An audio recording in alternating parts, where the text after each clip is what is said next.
बच्चा खाना अपने आप मांग के खाए या जब मैं खाना टेबल पे लगाऊं तो मेरे एक आवाज देने पे वो आ जाए और मेरे साथ खा ले।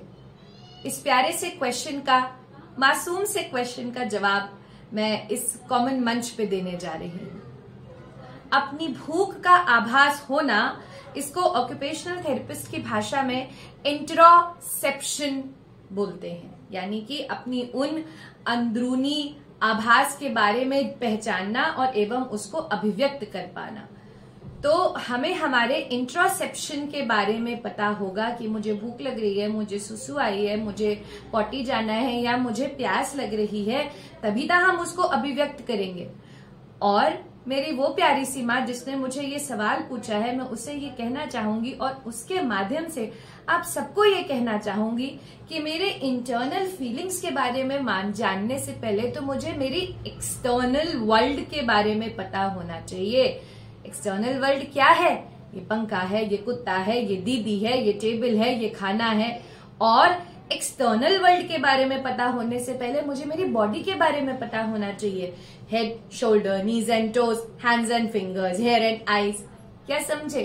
तो यदि हमारा बच्चा इस लेवल पे कहीं ना कहीं अटक रहा है ना, तो हमें उसके कॉग्निटिव एस्पेक्ट पे बहुत मेहनत करनी है और हमें एक सिस्टमैटिक प्लान लेके एज अप्रोप्रिएट वे में इस पे काम करना है, जिसमें स्पेशल एजुकेटर्स आपकी बहुत हेल्प कर सकते हैं।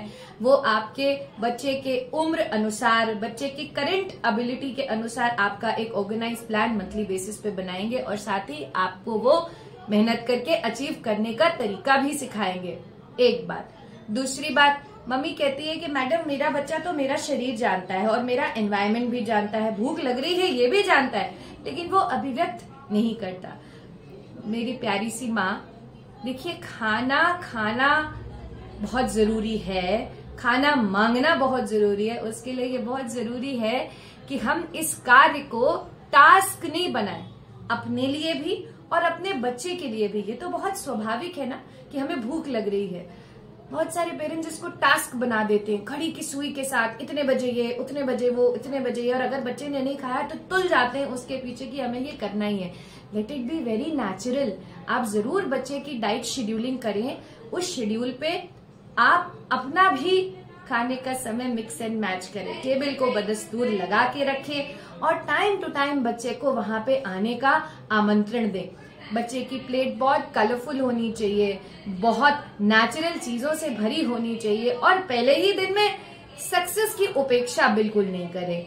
पहले दिन से जो आप शुरुआत करेंगे ना, उसके साथ आप अपना डायरी का डॉक्यूमेंटेशन मेंटेन करेंगे कि दिन की यदि 4 मुख्य मील्स होती हैं तो क्या मैंने अपनी टेबल को और प्लेट को अच्छे से सजाया है और बच्चे के साथ शांत चित्त मन होके अपनी प्लेट को लेके बैठ के उसको आमंत्रित किया है, उसको लालच दी है आने के लिए। नहीं आता कोई बात नहीं, आपको अपने एफर्ट्स को कंसिस्टेंट रखना है, क्योंकि किसी भी कहानी में भैया consistency is the key to success.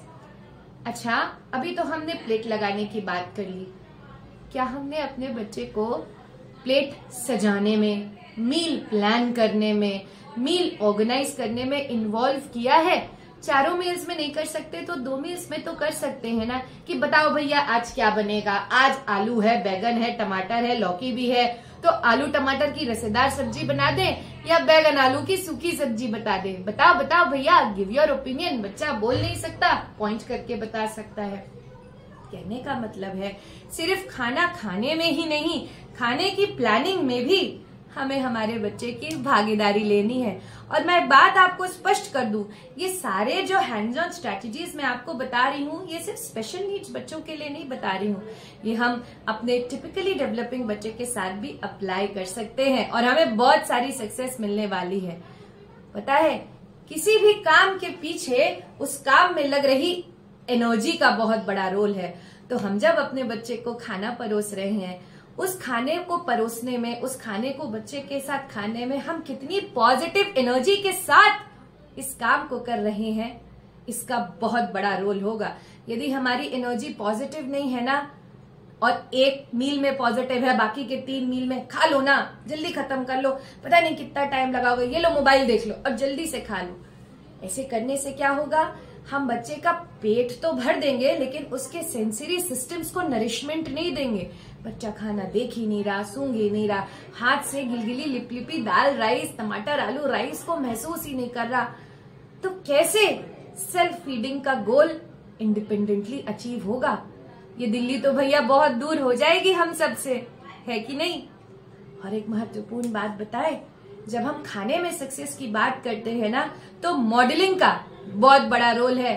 क्या जब हम खाना लेके बैठे हैं, पापा खाना लेके बैठे हैं, तो ऐसा तो नहीं कि एक हाथ में फोन या टीवी चल रहा है और जल्दी जल्दी रोटी दाल की जगह टेबल पे ही लग जा रही है और हमें पता ही नहीं चल रहा है। मील टाइम एक फैमिली टाइम होना चाहिए, जहाँ पे हम सब इकट्ठा जितने सारे लोग पॉसिबल हो पाए बैठ के एक दूसरे के साथ डिस्कशन करके खाने के बारे में, डेफिनेटली अपने हाईज एंड लोज डेज के बारे में नहीं, लो मोमेंट ऑफ द डे के बारे में नहीं, डिस्कशन करके जरा चपाती का कटोरा पास करना, जरा खीरा देना, अरे जरा तरी वाली सब्जी देना, इस तरीके के कम्युनिकेशन एंड इंटरेक्शन को बिल्डअप कर रहे हैं। बहुत अच्छी एनर्जी के साथ, बहुत अवेलेबल होके खाने को सिर माथे रख के और अपने बच्चे को मॉडलिंग करके दिखा रहे हैं।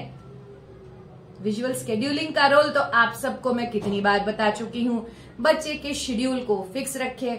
यदि बच्चे के एक्सप्रेसिव एंड रिसेप्टिव लैंग्वेज में डीले है तो फोटो के माध्यम से बच्चे के विजुअल शेड्यूल को फिक्स करें और मोर और लेस रोज उसी समय पे उसको खाना प्रदान करें। ये थोड़ा सा चैलेंजिंग जरूर है, लेकिन एक बार हम इसकी आदत में आ जाते हैं ना तो ये आसान हो जाता है। सोशल स्टोरीज जहाँ पे मम्मी पापा के साथ खाना खाना, एक जगह पे बैठ के खाना खाना, कैसे रिया गुड़िया ने खाना जब अपनी मम्मी के साथ बैठ के एक जगह पे शांति से